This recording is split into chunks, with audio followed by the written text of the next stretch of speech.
আসসালামু আলাইকুম। RS news channel 24 বিডিতে আপনাদের স্বাগতম। সঙ্গে আছি আমি মোহাম্মদ রেজাউল হলাদার। প্রথমে আসি দেশের খবর নিয়ে।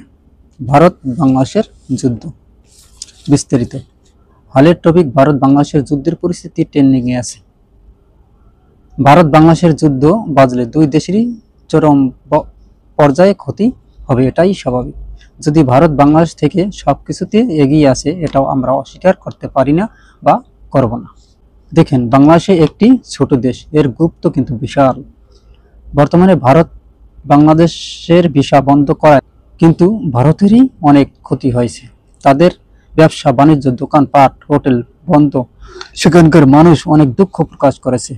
এই দুই দেশের মধ্যে বিরোধ বাজে 5ই আগস্ট শেখ হাসিনা পতনের পর ভারতে আশ্রয় দেওয়াকে কেন্দ্র করে। তাছাড়া ভারত সব সময় নিজেদের বেশি স্বার্থপরের মতো আচরণ করাকে কেন্দ্র করে দুই দেশের মধ্যে বিশাল গ্যাঞ্জাম শুরু হয়। দুই দেশের জনগণের মধ্যেই বেশি উত্তেজনা দেখা যায়।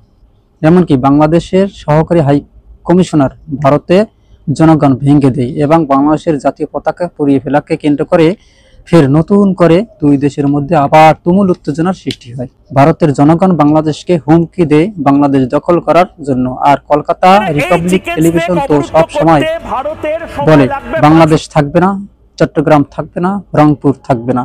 ভাই, জোকারের মতো কথা না বলে ক্ষমতায় থাকলে দখল করে দেখেন তো কি ক্ষমতা আছে আপনাদের, দেখব।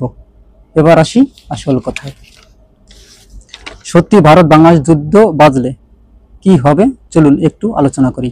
ভারতের আয়তন 32,87,263 কিলোমিটার, জনসংখ্যা 143,82,68,310 জন প্রায়, এবং বাংলাদেশের আয়তন 1,47,610 কিলোমিটার, জনসংখ্যা প্রায় 20 কোটি।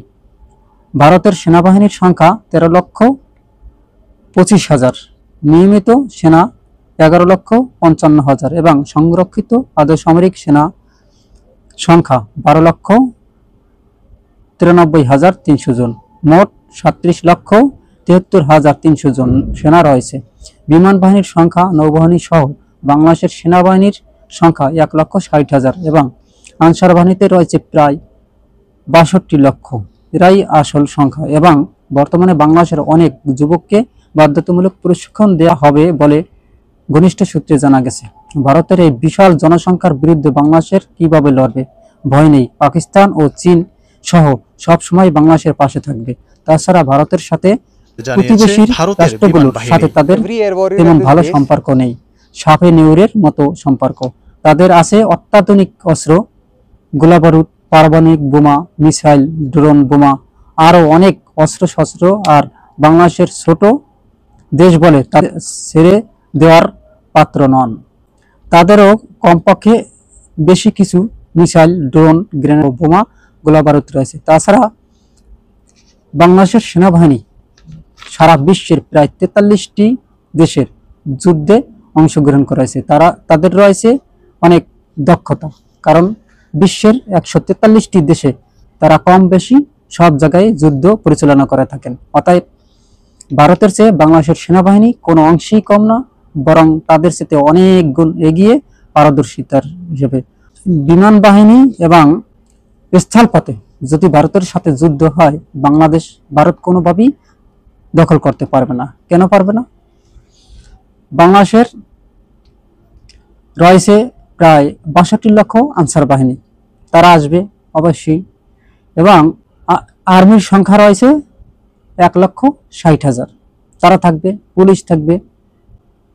ভারতের যে 37 লক্ষ সেনা রয়েছে, তারা সবাই বাংলাদেশ যুদ্ধের জন্য আসতে পারবে না, কেননা ওদিকে চায় না। তারা ভারতের করিডরকে দখল করার জন্য ওত পেতে রয়েছে। যদি তাদের সেনাগুলো সরিয়ে আনা হয় বাংলাদেশের যুদ্ধের জন্য, তাহলে ওদিকে চায়নারা তা দখল করে নেবে। 2 নম্বর হলো পাকিস্তান। পাকিস্তানের বর্ডার থেকে যদি ইন্ডিয়ার সেনাবাহিনী বা বর্ডার গার্ড সরিয়ে আনা হয়, তাহলে ওই জায়গা খালি হয়ে যাবে এবং পাকিস্তানও দখল করার জন্য ওত পেতে আছে এবং দখল করবে। কেননা সব সৈন্য ওই জায়গা থেকে বাংলাদেশে পাঠায়, তাহলে তারা তা দখল করে নেবে, এটা 100%। অতএব বাংলাদেশ দখল করা এত সহজ না। তাছাড়া পাকিস্তান বাংলাদেশের সঙ্গে থাকবে, আছে সব সময়, এমনকি মিসাইল, ড্রোন, বোমা, পারমাণবিক বোমা যা লাগে তা তারা দিতে প্রস্তুত। এবং চায়নারাও বাংলাদেশের সাথে যুদ্ধ বাজলে তারা ওদিক দিয়ে দখল করে নেবে। অতএব ভারতের দুই স্বপ্নই রয়ে যাবে বাংলাদেশ দখল করার, এত সহজ না। এবং বাংলাদেশও ছেড়ে কথা বলবে না। আজ এ পর্যন্তই। আমরা চাই না কখনো যুদ্ধ বাজুক, কারণ যুদ্ধ মানুষের জীবনে শান্তি বয়ে আনতে পারে না, অশান্তি ছাড়া। অতএব আমরা চাই দুই দেশের শান্ত সৃষ্টভাবে বসবাস করুক, একে অন্যকে সহযোগিতা করুক। আজ এ পর্যন্তই। আসসালামু আলাইকুম ওয়া রাহমাতুল্লাহি ওয়া বারাকাতুহু।